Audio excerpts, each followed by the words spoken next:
story that we're going to read today is called At the Firehouse, and the story and pictures are by Anne Rockwell. On Visitor's Day, Jason couldn't wait to visit the firehouse. He loved fire engines. On the big day, his friend Camilla was there too.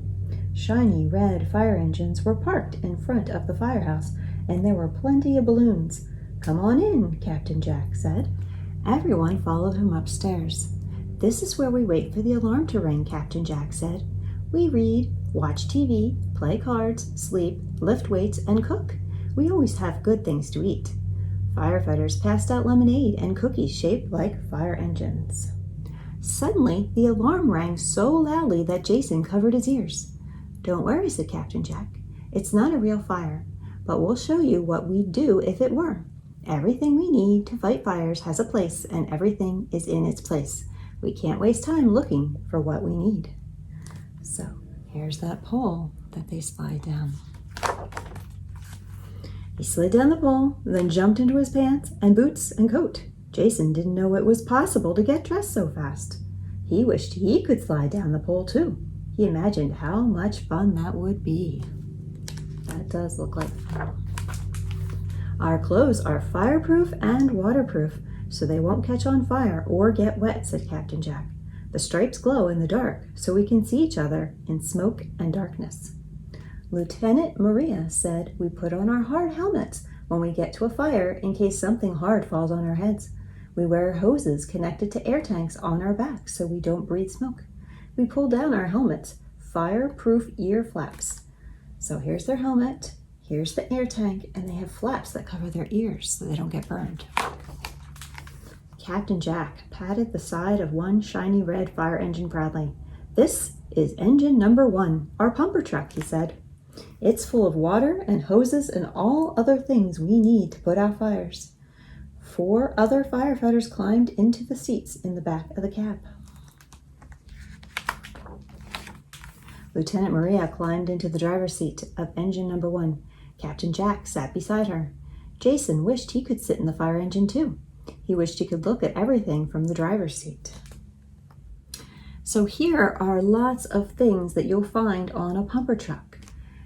Sirens, an antenna, water gauges, a water squirter, hoses, nozzles, wrenches, air tanks, other tools, lots of different things on that truck. "This is engine number 2, our ladder truck," Captain Jack said. "See the extension ladder folded up on top? So here's the ladder. It's folded up." Captain Jack climbed the steps that led to the top of engine number 2.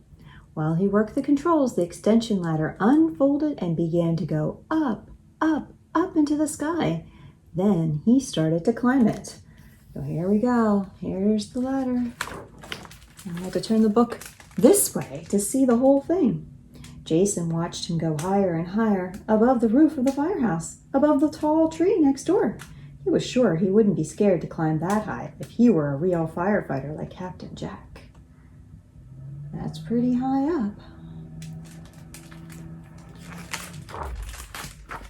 When Captain Jack came down, he said Jason could sit in the driver's seat of engine number 1. Captain Jack helped him up. The seat was high and the steering wheel was big. So there's Jason. He's getting a turn to sit behind the steering wheel. Next, it was Camilla's turn. Jason didn't mind because now it was his turn to go sit in the driver's seat of engine number 2. Jason felt just like a real firefighter.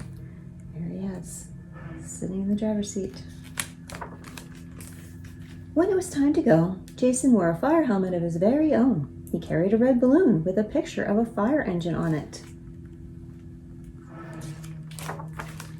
As soon as Jason got home, he wanted to play with his red toy ladder truck, but he couldn't find it. So he got busy. His toys are kind of messy.